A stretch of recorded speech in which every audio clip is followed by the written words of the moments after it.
Hi readers, welcome to my library. In today's episode of The Book Traveler, we're going to travel to Concord, Massachusetts to Orchard House, the home of Louisa May Alcott, the author best known for her book, Little Women.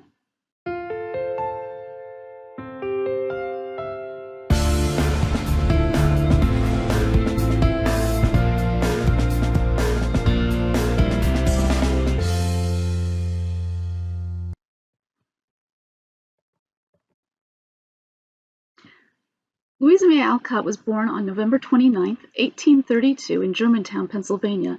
It happened to be the same day that her father, Bronson Alcott, was born. Bronson Alcott was a transcendentalist and an innovative teacher.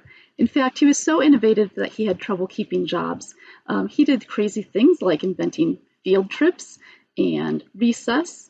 He put backs on the back of the benches so that students would not have to sit up straight. He bought them their own personal slates. He took them outside into nature, and he admitted minority students into his schools. By the time that Louisa comes to Orchard House in Concord, her family has already had 28 different homes. Part of this was because Bronson had trouble keeping a job.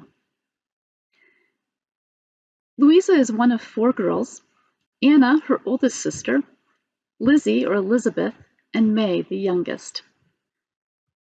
The 4 of them are portrayed in Louisa's book, Little Women. Anna becomes Meg, her older sister.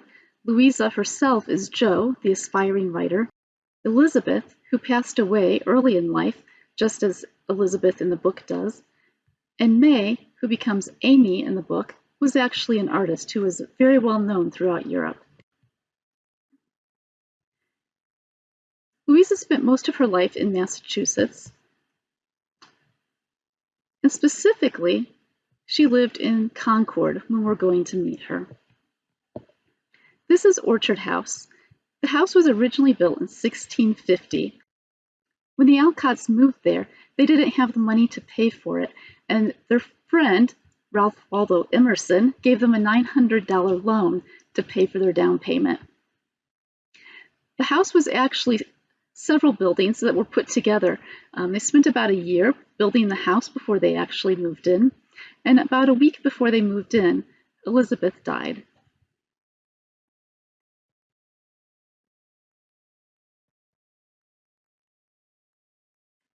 This building is Hillside Chapel, which was built on the grounds near Orchard House, and her father, Bronson, had a school here where he did many new educational reforms. Today, if you visit Orchard House, 80% of the objects that you'll see were actually ones that belonged to the Alcotts. Except for a few portraits, including the one that you can see in this picture, all of the artwork in the house was made by May. In this second picture, you can see as we move from the dining room into the parlor, there's an archway between the rooms. This is where the Alcott girls would often put up a curtain for their dramatic presentations, just as the girls in Little Women do. In the background, you can see a stairway. The girls would run up there for a quick costume change during the performances. Also in this picture, on the couch, you can see a pillow that's standing up.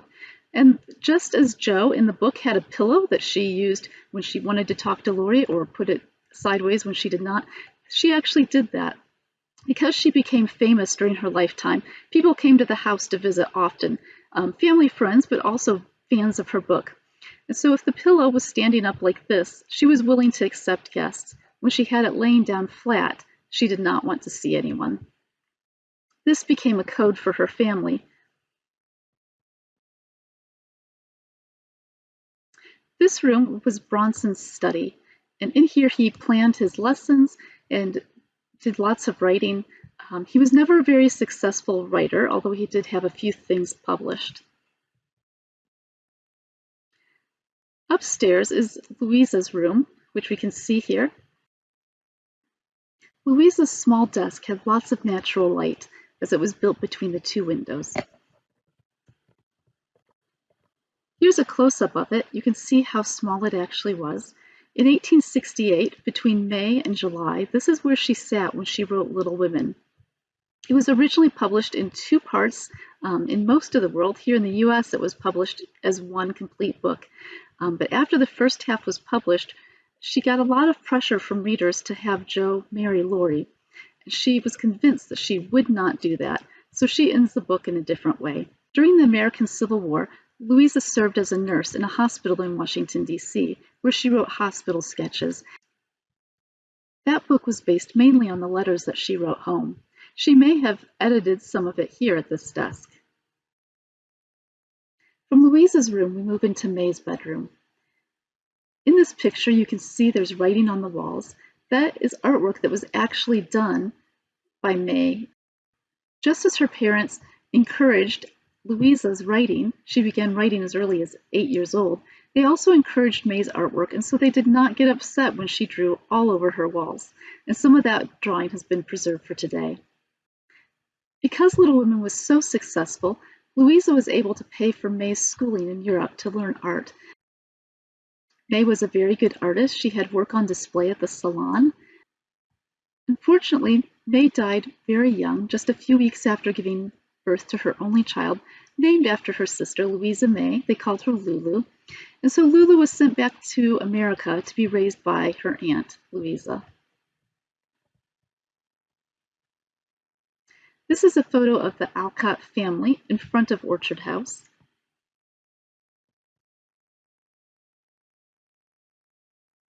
This is an actual teapot that belonged to Louisa May Alcott. You can find it today in the Concord Museum. On March 6, 1888, Louisa May Alcott died, just 2 days after her father.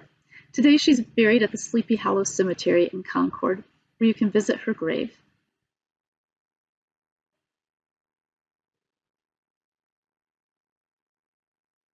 Here are some of the major events from Louisa May Alcott's life.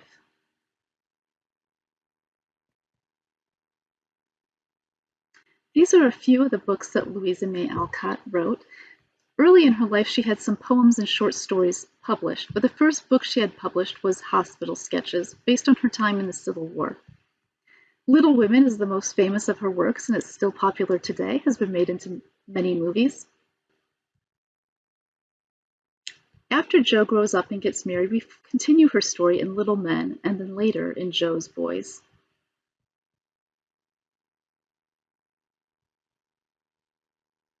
These are some of the sources where I got information and pictures. LouisaMayAlcott.org is the website for the Orchard House. There's a wonderful tour there that you can take if you get the chance to visit, but there's also an online tour that they created during COVID. Special thanks to the Lilly Teacher Creativity Fellowship, which helped fund this trip. The locations I visited included Orchard House, the Concord Museum, and Sleepy Hollow Cemetery, Authors Ridge in Concord, Massachusetts. Thanks to my husband for helping with the photography. Thank you for joining me today. Happy reading and bon voyage.